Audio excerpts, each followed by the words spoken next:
Hoje, inicialmente, ao invés de apresentar a minha convidada, eu vou falar um pouco a respeito de sorgo, porque esse vai ser o objeto do nosso assunto de hoje. O sorgo é o quinto cereal mais importante do mundo, superado apenas por trigo, arroz, milho e cevada. Ele é cultivado em muitas áreas e situações ambientais muito secas e também muito quentes, onde a produtividade de outros cereais é antieconômica. Por exemplo, às vezes, dependendo da janela, é preferível plantar sorgo do que plantar milho. O sorgo foi domesticado para consumo humano e animal, pasmem, na África, entre 3 e 5 mil anos atrás. E, posteriormente, foi difundido para a Índia e para a China. Atualmente, mais de 35% é cultivado diretamente para consumo humano e o restante é usado principalmente na alimentação animal. Para se ter uma ideia, Rio Verde é o maior produtor nacional de sorgo e é o maior produtor estadual, porque Goiás se destaca na produção desse cereal. A minha entrevistada de hoje é Maíra Martins Lima, que é engenheira de alimentos, com mestrado, doutorado e pós-doutorado em ciência e tecnologia de alimentos. E o tema da nossa entrevista será o uso do sorgo na alimentação humana. Maíra, com todo esse currículo, com tudo isso, eu achei que ia encontrar uma senhora e eu encontro uma jovem como você. Tudo bem? Prazer receber você aqui. É uma alegria conversar com você hoje, Divino. Pois é. E quando eu fiquei sabendo que você trabalhava com sorgo na alimentação humana, isso me remeteu aos meus tempos de colégio agrícola. Eu me lembro que em 1984, a nossa alimentação, a comida lá no colégio agrícola, acabou no mês de outubro. E o que tinha plantado ali era feijão guandu. E nós comemos feijão guandu durante muitos dias. Chegou um ponto que ninguém aguentava mais ver o tal do feijão guandu. Aquilo ficou guardado na memória e o sorgo me trouxe essa lembrança. E nem pensaram no sorgo, hein? Pois é, ninguém pensou em sorgo, mas o que tinha era feijão guandu. Por que a gente tem essas restrições com determinados alimentos, como o sorgo, como o guandu, e que são coisas nutritivas e boas para a saúde humana? Então, é basicamente cultural, né? A gente não tem o hábito, né? Não foi ensinado que aquilo é bom para a alimentação humana. E o sorgo, né? Que a maioria da grande parte da produção é toda voltada para alimentação animal. E quando a gente começa a estudar e ver o tanto de benefício que tem, né, num cereal, a gente fica um pouco espantado. É engraçado que quando a gente fala esse tanto de benefício, as pessoas falam assim, gente, mas é um cereal, né? Cereal tem uma fama um pouco ruim porque é rico em amido, né? Apesar da base da alimentação humana sempre ser amido, né? O arroz, a batata, o trigo, né? O sorgo ele se destaca dentre todos os cereais em relação à composição nutricional dele. E é interessante que parece-me que o maior consumo do sorgo na alimentação humana é na África, justamente um continente que tem problemas hídricos, né, graves, e que tem Exato. muito problema de falta de alimento também. Nos países ricos, parece que não existe uma tradição do uso do sorgo na alimentação humana, né? Não, na África o sorgo é usado como uma alimentação comum entre eles, né? Para produzir massa, para produzir pães, né? Mingau, né? Como todo cereal, ele fornece, né? Ele é possível de fazer mingau com ele, então na África é muito comum. E eu vou ficar te devendo, né, algum alimento com sorgo, para você ver quão saboroso é esse grão. Né? Eu vou querer experimentar. Quando você tiver, não esquece de entrar em contato comigo, não. Eu vou ter que fazer, viu? Teve a última Tecnoshow antes da pandemia, eu levei uns produtos de sorgo, biscoitos, pipoca. Sabia que dá para fazer pipoca de sorgo? Eu nem imaginava isso. A gente consegue estourar a pipoca de sorgo. E aí eu levei alguns produtos e, pasme, a maioria das pessoas que passava pelo stand não sabia nem que o sorgo era comestível. Como é que começou essa sua, eu não sei se eu posso chamar isso de paixão, porque você me falou que nas suas 3 defesas você utilizou o sorgo, no mestrado, doutorado e no pós-doc. Foi isso? Não, não, quando eu comecei a orientar aqui no mestrado, Ah, a gente tem um mestrado profissional em tecnologia de alimentos hum, aqui no Instituto Federal Goiano. E as minhas primeiras orientações de mestrado foram utilizando o sorgo para o desenvolvimento de algum alimento para fim especial. Na verdade, todos sem glúten, né? E eu comecei a estudar, porque eu gosto muito dessa área de enriquecimento das coisas, né? Aproveitamento de subproduto, porque eu acho que a indústria de alimentos é uma indústria muito rica, né? o que que você chama E de subproduto? o que não é o produto principal. Por exemplo, Por exemplo, na indústria de tomate, a hum, polpa é o produto principal. O subproduto vai ser a semente, a casca, né? Então, é um subproduto da indústria de tomate, por exemplo. Então, toda indústria de alimentos eu tenho um subproduto e tenho também o que realmente não vai poder ser aproveitado. Então, hoje, né, dentro da indústria, a gente quer aproveitar o máximo possível. Né? Porque quando é descarte, ou quando é uma coisa que vai, sei lá, é palha que vai para alimentação de fornos, o valor agregado é baixo, né? Mas certo. existem muitos subprodutos que, inclusive, a indústria descobriu que, às vezes, algum subproduto tem, às vezes, mais propriedades nutricionais do que o próprio produto principal, né? Então, a indústria vai Deixa eu ver se eu mudando. entendi. Era muito comum, lá nos meus áureos tempos de colégio agrícola também, plantava horta, e a gente fazia salada da folha da beterraba. E era uma delícia. Isso é um subproduto? É um subproduto. A folha das brássicas, né? Por exemplo, da couve-flor, do brócolis, né? Isso. São produtos riquíssimos nutricionalmente. A folha da cenoura, E que a e gente, é, da cenoura eu não sim, é um sabia, que a subproduto. gente joga fora, né? Isso, que a gente joga fora. Mas dentro da indústria, mesmo da agroindústria, a gente tem muitos subprodutos, né? E, na verdade, sempre gostei de enriquecer as coisas. Quando a gente resolveu fazer alimentos para fins especiais voltados para os celíacos, né, que são pessoas que precisam de alimentos sem o glúten, né, que é presente na farinha de trigo, a gente sabe que os produtos sem glúten, no geral, eles são pobres nutricionalmente, né? Que eles usam muitos. É rico em amido, né? E pouco cheio de fibra ou de vitaminas, minerais. Então, a ideia inicial sempre foi enriquecer esses produtos, né? Enriquecer essas farinhas para a elaboração desses produtos. E aí foi que a gente, estudando o que seria isso, o que a gente tem na região que a gente pode enriquecer. E aí surgiu a ideia do sorgo, e quando eu comecei a estudar, que vi tudo aquilo, eu achei maravilhoso. E continuo apaixonada, assim, é uma paixão. O sorgo realmente é uma paixão, porque eu acho que ele é muito subaproveitado. Eu não estou falando mal dos animais, né? Mas eu acho que Você eles não estão está comendo querendo tirar melhor que a alimento gente. de você não está querendo tirar alimento de animal nenhum, é Não isso, estou né? querendo tirar o sorgo da boca de nenhum animalzinho, mas eu acho que nós estamos sendo muito pouco criativos ao não inserir o sorgo na nossa alimentação.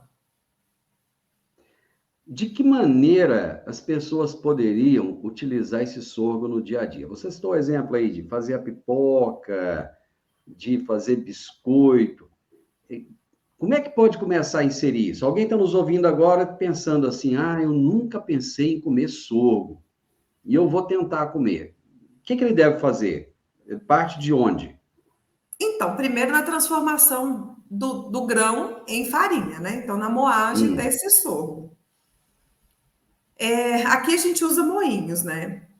Mas se a gente tiver um processador bem potente ou um liquidificador bem potente, a gente consegue extrair, de certa forma, esse produto. E o mais interessante, Divino, é que eu costumo dizer que além da quantidade de fitoquímicos que tem no sorgo, nós fizemos muitos testes com grão íntegro, né? Com grão integral.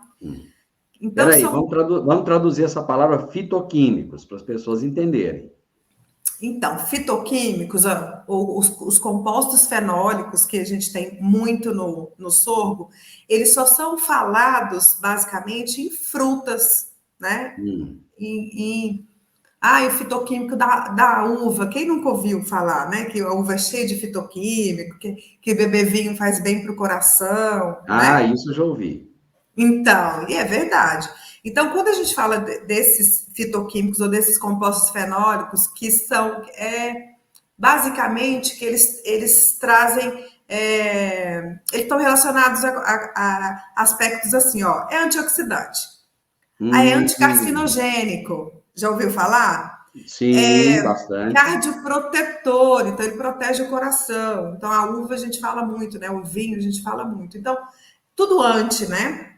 Uhum, Esses anti tudo que é ruim. Então, os compostos fenólicos estão associados a essas características, né? Principalmente do ser antioxidante. E aí a gente fala muito em frutas, basicamente, né? A gente nunca certo. vai pensar que um cereal, assim, que as pessoas nem olham para inserir ele na alimentação humana, ele é tão rico em compostos fenólicos. E pasmem, é muito interessante porque assim é um grande problema, né, na alimentação animal quando a gente usa sorgo são os taninos, não é? As O que que pessoas são esses falam, taninos? esses taninos também fazem parte desses compostos fenólicos. Mas eles São são bons ou exemplos. ruins? Então, para os animais, ele não é bom. E eu vou explicar por quê. Porque as pessoas falam assim, mas o tanino do sorgo, é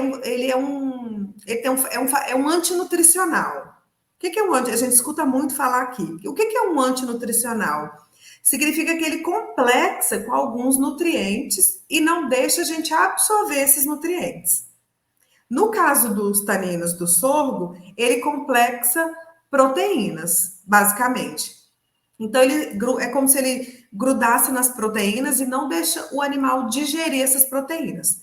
Então, a grosso modo, o que acontece? Os animais não ganham peso, né? Porque a Hum, proteína que ele está comendo não é aproveitada. Isso é mais comum nos monogástricos, né? Ave, suíno, né? Eles têm mais problema com o sorgo do que os ruminantes, por exemplo, os bois, vacas, porque no processo da ruminação, né, eu consigo diminuir esse fator antinutricional. Então, certo. aí, na alimentação animal, tem esse problema dos taninos. Então, assim, aqui, inclusive, tem muito estudo já se produz muito sorgo sem o tanino, né? Para poder não ter Certo. esse problema. Mas, quando a gente fala de alimentação humana, isso não é um problema, Ah, né? não? Não, não é um problema, porque a gente pode olhar de duas formas.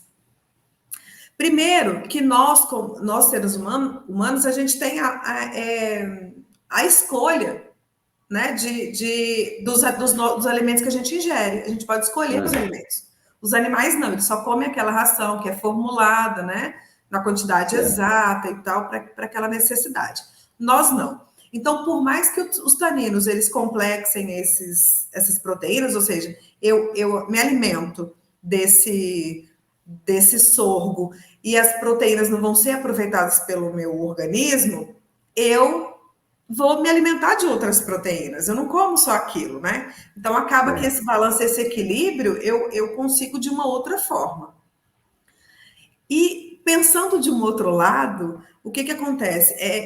Os taninos, eles, justamente por eles se ligarem às proteínas e não deixarem mais elas disponíveis para o nosso organismo aproveitar, o que acontece? Ele é muito pensado para obesos. Porque Hum, já que eu não aproveito a minha, ou não obesos, né, ou dietas de diminuição de peso, alguma coisa assim. Porque já que ele não é, o tanino não deixa eu aproveitar a proteína, então também numa dieta ele vai ser vantagem, percebe? entendi. Porque Entendi. aí ele, não é que ele vai, pense, ele não vai resolver o problema da obesidade, mas ele vai ajudar, né? Entendi. Então, isso é muito interessante. Então, e por que pensaram no uso do sorgo mais para ração animal do que para alimentação humana, já que para o animal ele traz esse problema? Então, primeiro que é cultural, né? Então, assim, os africanos utilizam bem melhor, né? Ou de uma forma bem maravilhosa o sorgo. A gente culturalmente não tem essa ideia ainda. Mas, Você- para alimentação animal, primeiro que ele é o melhor parceiro sequencial ali da soja, né? Então, onde tem soja, tem sorgo. E ele é de baixo investimento, assim, ele é mais barato, o cultivo é mais barato. Como você mesmo falou no início, ele aguenta estresse hídrico, né? Falta de chuva, falta de umidade, de uma forma muito melhor do que qualquer outra cultura. E também em relação à qualidade de solo. Ele é uma cultura que não tem grandes exigências. Então, ele é uma alternativa muito interessante para a alimentação animal, tanto em relação para os pecuaristas, quanto para a agroindústria de ração. Então, ele acaba sendo uma alternativa muito interessante, tanto pensando na qualidade, porque ele tem uma qualidade alta, né, quanto no valor, né, de plantio e tudo. Você falou muito do tal do glúten. A gente ouve falar demais nesse glúten, e geralmente, quando ouve falar do glúten, isso está associado ao trigo. O que é esse glúten? Por que ele faz mal? E quais são esses males? Que consequências são essas? Vamos lá. O glúten é um complexo proteico. Então, são proteínas que formam uma rede. Então, a gente fala rede de glúten. O principal cereal, ele está na cevada, depois o principal cereal que tem glúten é o trigo. Por que é o principal cereal? Porque a forma que o glúten está estruturado no trigo, ele é perfeito para o uso em panificação. E qual que é o objetivo do glúten? Essa rede proteica que eu falei, ela é responsável por reter o gás da fermentação. Então, eu faço lá o pão, coloco o fermento, certo? E o fermento vai fermentar e produzir, na fermentação produz gás carbônico, que é o gás que vai deixar a massa, né, bonitona lá. O glúten é responsável por reter essa massa, esse gás carbônico dentro da massa, certo? Então, por isso que eu tenho pães bonitões. Aí vamos lá. Começou com algumas. É que assim, na área de alimentos, Divino, vamos assim falar cá entre nós. Como todo mundo se alimenta, né? Todo mundo tem uma relação muito íntima com o alimento. Então, é uma área que sai muitas fake news, assim, e as pessoas tomam isso como uma religião. Quer dizer que Certo? fake news não é só da política, não. Tem na área Não da é só alimentação também. Não. Você lembra na época que o ovo fazia super mal? Teve uma época Nossa, que. ninguém podia Nossa, comer ovo gente. que o colesterol estourava. Exatamente. Hoje ninguém fala mais, né? Hoje todo Então, mundo tem que comer ovo, tem que comer todo. bacon com ovo, porque é saudável. Exato, Ninguém exatamente. podia comer banha de porco porque morria de colesterol. Hoje E não agora é pode, maravilhoso. não pode ser o óleo mais, tem que ser a banha de porco. Exatamente. É a área de alimentos, é assim. E o glúten está aí, nessa onda, surfando essa onda. Mas o que acontece? O glúten só é prejudicial e a gente precisa muito difundir essa verdade, né? O glúten só faz mal para quem tem problema com glúten. Ele não faz mal para pessoas saudáveis. Então, principalmente para os celíacos, mas também não só para os celíacos. Tem pessoas que não têm a doença celíaca e realmente têm uma indisposição, né, com o consumo de glúten. Que mal que é Certo? esse? É o quê? Retenção de gases? O que é? É intestinal, né? O problema é sempre intestinal. Quando a gente fala dos celíacos, são consequências sérias, certo? Então, não pode realmente nem traço desse glúten. Claro que tem níveis, mas eu conheci Uhum. celíacos estritos, assim, que realmente não podia. Então, tem fundo, inclusive, imunológico, tá? Mas quando você tem só uma indisposição, né? Realmente você come prato de macarrão, E aí vamos esquecer da quantidade, né? Porque também as pessoas falam, nossa, eu comi um prato de macarrão e tô passando mal. Mas não foi o glúten, né? Foi É provavelmente foi porque a comeu quantidade, muito mesmo. porque comeu muito. Ou então falar, eu comi pizza e passei mal, eu comi, né? Porque o glúten, vamos cá entre nós, ele tá em umas coisas boas, né? Ele tá na cerveja, tá na pizza, tá nos pães, né? Na coxinha. Então, acaba que qualquer coisa que eu exagerar nesse sentido, eu posso culpar alguém, né? Então, posso culpar o glúten. Mas ele só faz mal para pessoas específicas. E esse mal normalmente é gases, estufamento, né? Desconforto mesmo, estomacal, intestinal. Então, só faz mal para esse tipo de pessoa. Porém, o mercado para pessoas que realmente precisam retirar o glúten da alimentação ainda está engatinhando, né? Certo. E os produtos, até poucos anos atrás, 5 anos atrás, eram produtos muito, muito pobres nutricionalmente, porque eu tirei o trigo, né? Mas eu coloquei farinha de arroz, fécula de mandioca, fécula de batata, e são produtos que a quantidade de proteína ainda é menor do que na farinha de trigo, né? Então, é um mercado que precisa mesmo de bons produtos, né? Porque as pessoas merecem bons produtos com qualquer deficiência que ela tenha, né? Assim, de alimentação. Precisa Mas comer coisas gostosas, né? de Coisas que qualquer jeito. tenham uma aparência Exatamente. bonita. Dá para fazer pão de sorgo? Olha, dá, com certeza. Agora, o sorgo, por a gente ter trabalhado com o grão integral, ele vai funcionar meio que nem a própria farinha de trigo integral, né? Se eu faço um pão só com farinha de trigo integral, ele vai ficar um pão mais pesado, né? Mais denso. E nos nossos experimentos, a gente substituiu até 35%, se não me engano, de sorgo, de farinha de trigo por farinha de sorgo, e a sensorial, né, a parte legal de desenvolver um produto, que é a parte de provar, foi bem legal, foi bem aprovado. Ficou bem, bem saboroso. Mesmo usando grão integral, né? Porque as pessoas também têm um certo preconceito, né? De conceituar uma coisa, se é integral é ruim. Então, assim, depende da quantidade, depende da sua relação com esse produto integral, né? Que é feito do grão inteiro. Mas eu consegui fazer biscoitos, por exemplo, de 100% farinha de sorgo e ficou maravilhoso. Bem saboroso. Você já fez pão de cevada? Já fiz e já comi. Muito bom. Eu faço cerveja artesanal e a gente Mesmo? costuma jogar fora aquele bagaço, né?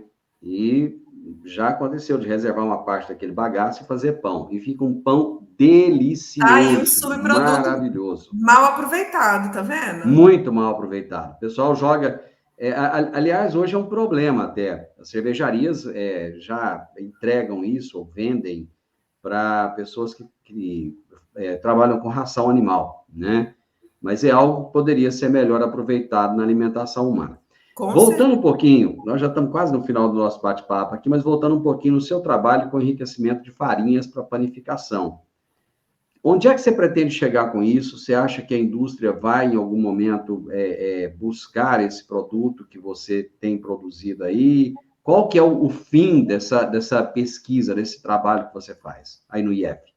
A gente, como pesquisador, a gente quer difundir o conhecimento, né? Mostrar para as pessoas que é viável, que ele existe, né? Porque, assim, muita gente não faz ideia. Então, quando a gente não faz ideia, a gente não pensa a respeito, né? Então, o primeiro objetivo é difundir o que ele pode ser usado em vários produtos, né? Claro que a aceitação, né, por parte comercial é mais lenta, né? Certo. Mas com certeza ela é perfeitamente possível. Mas inicialmente é a divulgação mesmo. Falar, olha, nós somos a cidade que mais produz sorgo, né? E a gente não está aproveitando tudo que a gente poderia aproveitar. E não é deixar de fazer, de alimentar, né? De ser o principal uso ser ração. Mas que ele também pode ser utilizado para alimentação humana com grande potencial nutricional. Primeiro, você vai ter que fazer uma quebra de paradigma, né? Exatamente. Culturalmente, a gente tem muitas objeções, né, em relação à alimentação. Então, acho que a primeira coisa é a quebra dessa objeção de não comer sorgo. Porque tem isso também, né? Tem algumas coisas da nossa alimentação que a gente não come, porque falava assim, dessa época, as pessoas, só quem era o escravo, ou serviçal, Isso. era alimentação desse tipo de pessoa. Mas a gente sabe que até o trigo, em algum momento, ele era do trigo integral que hoje a gente endeusa, né? As panificadoras Pães artesanais, hoje, especiais, pães isso. especiais, hoje é prêmio, né? Mas antigamente só comia o integral, só os serviçais, né? Então a gente precisa aprender com a história, né? E saber que o sorgo, ele tem muito potencial, né? Então vamos conhecer e vamos, quem sabe, começar a utilizar. Né? Então, vou te dar uma dica aqui para terminar o nosso bate-papo. Monta um canal no YouTube para ensinar as pessoas a fazerem receitas à base de De sorgo. sorgo, né? Começa a ensinar, pega o liquidificador, ensina como é que bate aquilo ali, como é que faz a farinha, depois como é que faz o biscoito. É uma maneira de você, assim, sem muitos custos, começar a propagar esse seu trabalho e a contar mais para as pessoas que elas podem utilizar. E vai uma dica aqui, não fique presa só no sorgo, não. Né? Lembra da saladinha lá de folha de beterraba, você falou da folha de cenoura. Eu acho que coisas assim podem ajudar as pessoas a se alimentarem melhor, numa época em que a gente tem excesso de alimento, mas excesso de alimento ruim, de baixa qualidade também. Concorda? Demais. E muita insegurança nutricional ultimamente, né? Principalmente depois da pandemia. Justamente.